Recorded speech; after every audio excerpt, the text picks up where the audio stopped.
Hey guys, welcome back to another Wicked Wednesdays. For this tutorial today, I thought I'd try and keep it in the theme of the other recent Wicked Wednesday tutorials. And by that I mean I'm going to be doing another special effects look for you guys. Today I will be creating a bite/zombie bite look for you guys, so there will be two different looks within this video, so if you'd like to see how they're done, keep watching.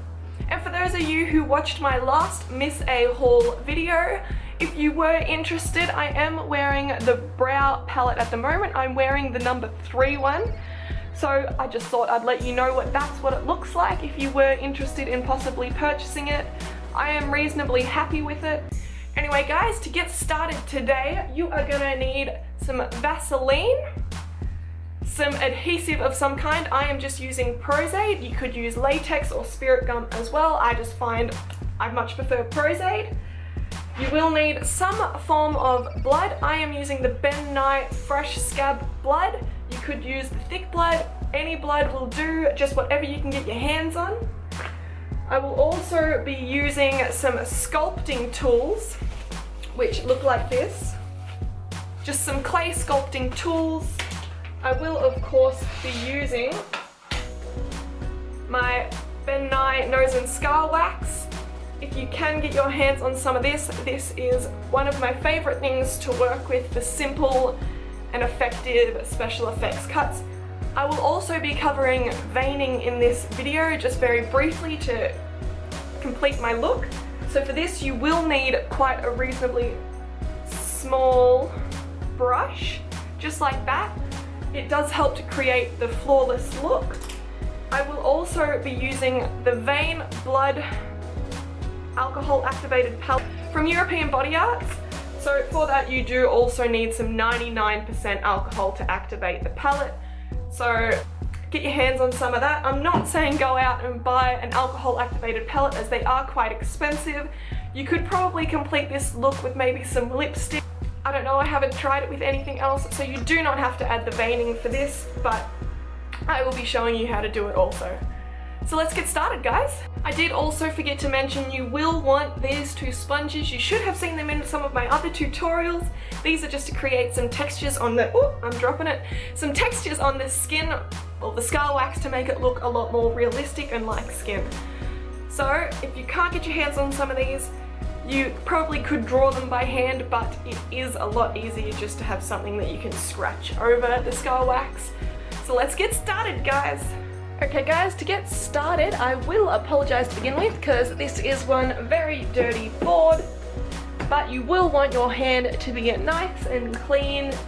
It is best if there is no oil or anything on your hands, so make sure they are nice and clean to begin with. Now to start off, I am going to apply some Prozade, or just the adhesive that you're going to use, to the area which I'm going to create the bite, which today I will be creating it on the palm of my hand, as it is easiest for me to do so. And I did forget to mention also some cotton tips just to apply that with. For this one you will want two kind of crescent moon shapes, so I'm gonna just really apply it all over the area. So really make one big circle, because you will want to blend it out, and you do want the Prozade to be everywhere that the scar wax is even blended out too. So you just let that dry. So while that's drying, even you can get your scar wax out, and you will want it just in two little slithers. So if you can see, that's how I'm kind of going to place it on my hand when it's fully dry. Just how you'd expect a bite mark to look. I will be doing a top and a bottom bite mark.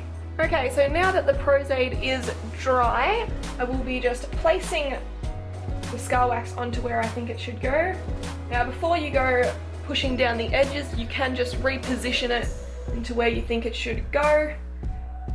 The Prozade is tacky enough to keep it in place, and then once you're happy with where it is, just push it down. I am using this kind of shaped tool. It's kind of just got a rounded edge to it, just to push it down. Okay, so now that you've kind of got it pushed down, you will want the trusty Vaseline, and just to coat the back of your tool and go through and kind of smooth it all out. So I feel like over this edge here it might be going a little bit too far, so I'm just gonna cut and trim that off a bit. So that is the plus to working with scar wax. If you feel like you've got too much on there, you can easily just take it off and blend it back down again. So when it usually gets to about this part, I just use my finger from now on to smooth it down. You just need a little bit of Vaseline on there. So just keep fiddling with it and smoothing it out until you're happy with it. Okay, so when it looks a bit like that and you're reasonably happy with how it looks, the next step is to go through and add the skin textures to it. So this is where you will want to take the two sponges and go through and kind of just gently scrape over the top wax, just to really, it kind of gets rid of that shine and gives it more of a matte look, as well as just adding the little lines that are on your skin back into the scar wax. So for the teeth marks, which is the next step, I am using this pointed one that we used last time just to smooth down the edges. I will be using that one just to add the teeth effects in. So just remember that if somebody was to bite you, if you do look at your teeth, they are kind of symmetrical, so you don't just want to kind of randomly place them. You do want to have a rough idea of where you're going to put the teeth. So now I'm just going to use this same tool, if it's going to focus, down here and just start making the teeth marks. So as I said, you will not want to have them uneven, you will want to have them reasonably symmetrical. So just go down and very lightly. And now just do the exact same to the bottom half. That is the bite mark at the moment. So I will be using my alcohol activated palette in a minute just to go through and add some color to it. But if you do not have that, you could use eyeshadows, lipsticks, anything with a fair bit of pigment in it. And just always test it if you're unsure what the color is going to look like, just down a little bit. I'm just adding some pink to the insides. So there you go. Now that there's a little bit of color, I will be adding a darker color to it. So there you go, guys. At the moment, that is what it looks like.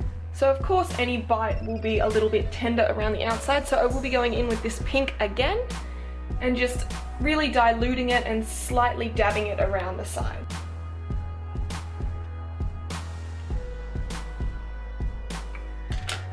So now that it's kind of, I hope you can see the coloration difference, but I will show you how it is slightly raised above the skin, but not too much. I will do the blood now, which I will be using the Ben Nye Fresh Scab Blood. And it is always a good idea when working on your own hand to open things before you start to use the other hand. There we go. Whew, that was a close one. Because with scar wax, it is flexible, but it doesn't bend back. So you can bend your hand, but it will bend the scar wax out of shape, and you will not be able to use it. Now I'm just grabbing another clay sculpting tool and just getting a little bit of scab blood on and just putting that in the center of the bites. The teeth marks is what I was going for, the bites. What am I? So don't forget to add some meaty chunks to the teeth marks, as well as it makes it kind of look a bit more fleshy and like the teeth have kind of sunk in a fair way. So there you go, guys. That is my finished look for just a bite mark, which I'll see if I can get it focused for you. I think that's in focus. So there you go. That is a bite mark, which you can make it look any way that you like. You can make the teeth smaller, bigger, change it to an animal bite, I don't know, but you can use this same technique for vampire bites and stuff like that. You just got to build up scar wax and then dig into it. That is the finished look for just the normal bite. I will be then continuing on from that and making it look more like a zombie bite. So for that, you do want to make it look a little bit more irritated, so I will be getting this one again, and I will be just applying a very light coating of that all around. I will take it up a bit more. If you feel like it's getting too much, just blotch it with your fingers. You do not have to use a brush for this.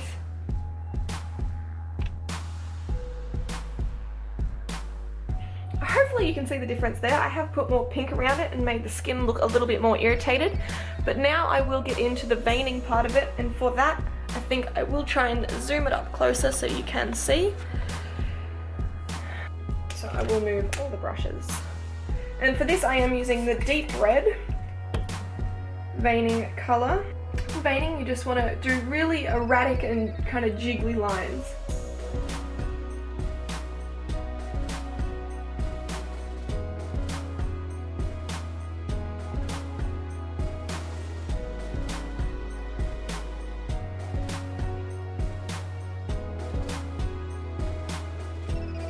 So if you find some of them are too dark, like this one here, just get the spray and spray it on top and just lightly dab at it.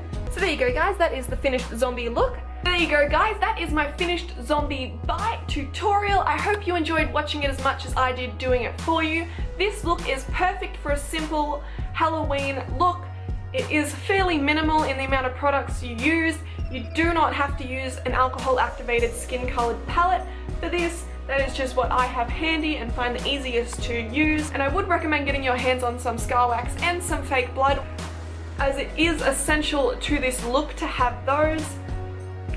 I hope this has been some help to you guys, and I'd love to see any creations that you do of this look. So if you do recreate them and you'd like to show me, please just go and follow my Instagram account and just tag me in it. Please don't forget to subscribe and like this video if you'd like to see it more. Don't forget to leave any other suggestions in the comment section below of other tutorials you'd like to see me do, because I'm always open to suggestion. And I'll see you next Wednesday. Bye!